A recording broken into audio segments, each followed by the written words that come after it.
परम गुरुदेव परम ब्रह्म तस्मै श्री गुरुवेই नमः। नमस्कार, प्रत्येकকে आध्यात्मिक ज्योतिष विज्ञान অনুষ্ঠানে স্বাগত জানাই। 2024 সাল নতুন বছর আপনাদের অনেক শুভ হোক, মঙ্গল হোক, পরম পিতার কাছে আমি এই প্রার্থনা করি।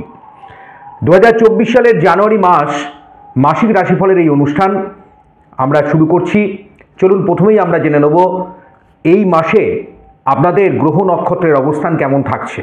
তারপর আমি একে একে মূল অনুষ্ঠানে আমি আলোচনায় আসব। গ্রহের সঞ্চার নিয়ে কথা বলি, তাহলে দু একটি কথা আমাকে বলতেই হবে। বৃহস্পতি মেষ রাশির ঘরে, সে ডাইরেক্ট মোশনে আছে। কেতু আছে কন্যা রাশির ঘরে, রাহু এখানে আছে মীন রাশির ঘরে। শনি কুম্ভ রাশির ঘরে, নিজের ঘরেই আছে স্বক্ষেত্রে, এবং সে মূল ত্রিকোণে শনি কিন্তু ডাইরেক্ট মোশনে অবস্থান করছে। মঙ্গল এবং রবি একদম, যদি আমি 1 তারিখের হিসাবে কথাগুলো বলি, সেখানে মঙ্গল এবং রবি ধনুরাশির ঘরে অবস্থান করছে। বুধ এবং শুক্র বৃশ্চিক রাশিতে আছে।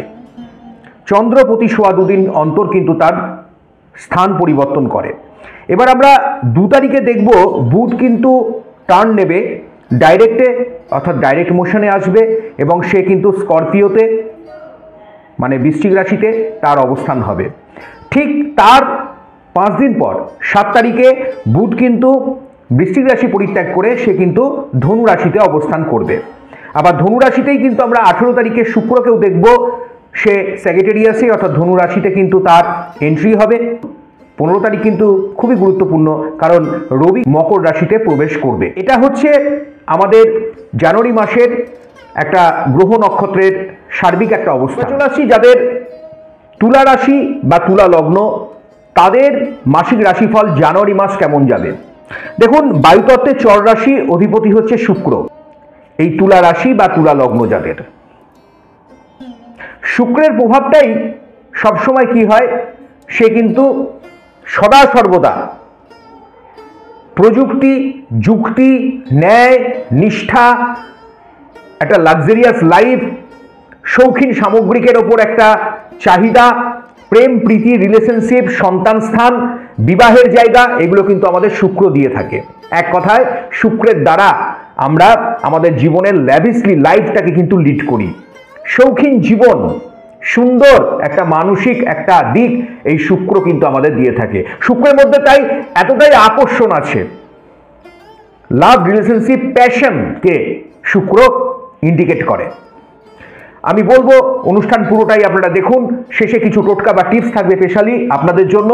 প্রথমে আমি আপনাদের হেলথের কন্ডিশন নিয়ে যদি আলোচনা করি, তাহলে দেখা যাচ্ছে হেলথের স্থানে অবশ্যই সপ্তমে বৃহস্পতি আছে, যা রাহু থেকে বিচ্ছিন্ন হয়ে গুরুচণ্ডাল দোষ চলে গেছে। তাই অবশ্যই হেলথ ইস্যুগুলো আপনার কমবে, পরিবারের সঙ্গে আপনার ভালো বন্ডিং থাকবে, এবং যারা ভাবছেন এতদিন যে কোনো না কোনো অপারেশন করছেন বা করবেন, পরিকল্পনা করছিলেন কিন্তু হয়ে উঠছিল না, ফিনান্সিয়াল জায়গায় একটা প্রবলেমে ছিলেন, অর্থনৈতিক পরিস্থিতি খুব একটা ভালো যাচ্ছিল না, আমি বলবো এবার কিন্তু হেলথের কন্ডিশন আপনার ভালো থাকবে, এবং সেখান থেকে আপনি সঠিক পরামর্শ লাভ করবেন। আপনার স্বাস্থ্যভাব জানুয়ারি মাসে খুবই ভালো থাকবে।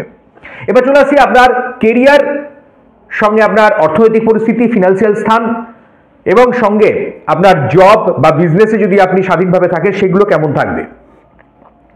দেখুন, প্রথমে কেরিয়ারের কথা বলতে গেলে বিদ্যার্থী বা শিক্ষার্থীদের দিয়ে আমি আলোচনা করতে চাই, কারণ আগামী দিনে যারা পরীক্ষার্থী আছেন, সামনে যে বিভিন্ন স্কুল কলেজের পরীক্ষা, উচ্চস্তরের বিভিন্ন ধরনের হায়ার এডুকেশনের যেগুলো আপনারা প্রিপেয়ার্ড হচ্ছেন, বিভিন্ন কম্পিটিটিভ এক্সামের জন্য আপনারা ট্রাই করবেন, সেগুলো কিন্তু খুব ভালো হবে। কিছু ক্ষেত্রে সন্তানের একটা ল্যাথার্জি ভাব আসতে পারে, ওভারকাম করতে পারেন, তাহলে আপনার সুযোগ কিন্তু প্রচুর আসছে। কারণ মাসের প্রথমেই কিন্তু বুধ এবং শুক্র সে কিন্তু একদম সেকেন্ড হাউসে থাকছে। অর্থাৎ যখন আপনি জানুয়ারি মাসে প্রথমেই যখন আমি দেখতে পাচ্ছি শুক্র কিন্তু 18 তারিখে আগে পর্যন্ত সে কিন্তু মঙ্গলের ঘরে থাকছে, বুধকে নিয়ে থাকছে, এবং সেটা হচ্ছে বৃশ্চিকের ঘর, যেটা আপনার দ্বিতীয় ঘর। দ্বিতীয় থেকে বাণী, দ্বিতীয় থেকে কুটুম্ব স্থান, দ্বিতীয় থেকে আমার আয় সঞ্চয়, একটা উপার্জনের ভালো প্রভাব তৈরি হয়। তাই সেই হিসাবে কিন্তু দেখা যাচ্ছে এটা খুবই ভালো দিক।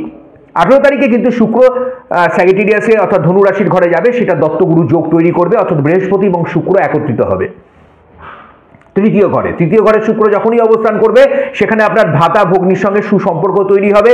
আপনার ছোট ভ্রমণ, আপনার বিভিন্ন জায়গা এক্সপ্লোর করা একটা ব্যাপার তৈরি হবে, কারণ আপনি এমনিতেই প্রকৃতি প্রেমিক মানুষ। সঙ্গীত শিল্পী যারা আছেন, অভিনয় জগতের সঙ্গে যুক্ত আছেন, বিভিন্ন কলা কুশলী যারা আছেন, ক্রিয়েটিভ আর্টের সঙ্গে মানুষজন আছেন, বিভিন্ন ধরনের যারা সেলফ ডিপেন্ডেন্ট মানুষ আছেন, যারা নিজেরা স্বাধীন পেশায় যুক্ত আছেন, অ্যাজ এ কনসালটেন্ট হিসেবে মানুষের সেবা দিয়ে থাকেন, বিভিন্ন ধরনের সেবামূলক বৃত্তির সঙ্গে যুক্ত আছেন, কারণ সেবামূলক বৃত্তি তো দু একটা নয়, এই পেশার বহু মানুষ আছেন, যারা মেডিকেল ডিপার্টমেন্টের মানুষ আছেন,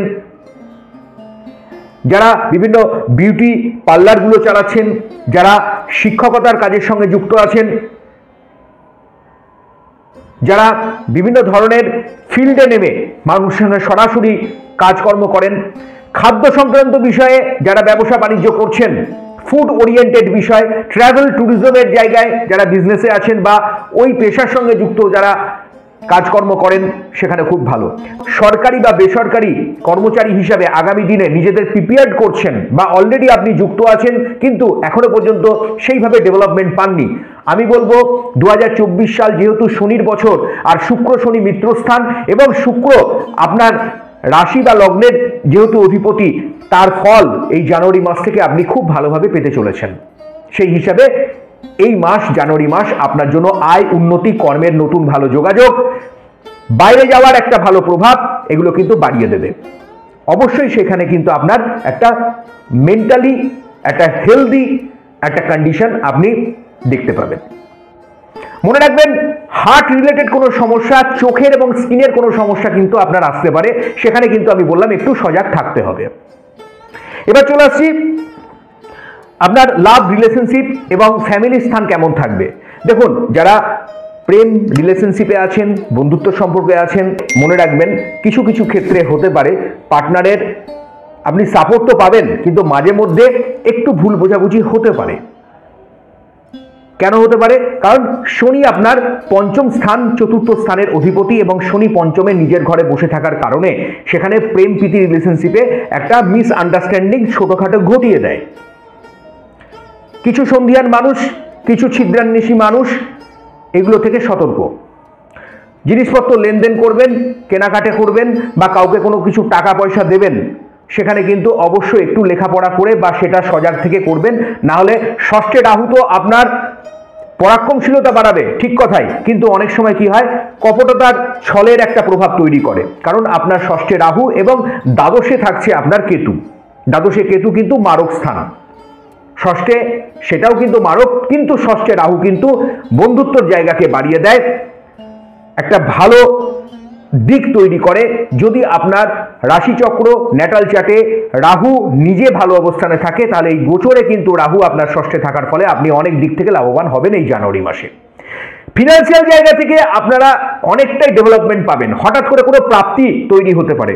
যারা শেয়ার, লটারি, বিভিন্ন ধরনের ইন্ডাস্ট্রিতে এই ধরনের যারা ইনভেস্টমেন্ট করেন, যারা জমি জায়গা কেনা বেচার কাজের সঙ্গে যুক্ত আছেন, পুরনো সামগ্রিকের ব্যবসা বাণিজ্য করেন, যারা ভুসিমাল বা রাখি মালের বিজনেস করছেন, যারা শস্য সামগ্রিকের খাদ্যবস্তু নিয়ে কারবার করেন, যারা হোটেল ট্যুরিজম বা এই সংক্রান্ত খাবারের বিভিন্ন, যেমন মুদিখানা থেকে শুরু করে স্টেশনারি গুডসের সঙ্গে যুক্ত জিনিসপত্র, শৌখিন সামগ্রিক, ঘর সাজাবার সামগ্রিক, বস্ত্র, পরিধেয় বস্ত্র, সেগুলো কিন্তু খুবই ভালো হবে। অর্নামেন্টস, অলংকার, জ্যোতিষ, গুরুগিরি করেন যারা, টিচিং প্রফেশনে আছেন যারা, নার্সিংয়ের সেবায়, ডাক্তারি, চিকিৎসা শাস্ত্রের সঙ্গে যারা যুক্ত আছেন, তাদের জানুয়ারি মাস কিন্তু খুবই ভালো হতে চলেছে। শিল্পী সত্তার মানুষ, বিশেষ করে ক্রিয়েটিভ মানুষ, প্রত্যেকটি এই যারা যারা ক্রিয়েটিভ মানুষ আছেন তাদের জন্য কিন্তু খুবই ভালো। তাই লাভ, রিলেশনশিপ যেমন আপনার ভালো, আয় উপার্জনও কিন্তু আপনার ভালো থাকবে। নতুন যোগাযোগ, নতুন সম্পর্কের, নতুন প্রেম বা রিলেশনশিপ কিন্তু আসতে পারে, একটা ভালো হাতছানি হতে পারে।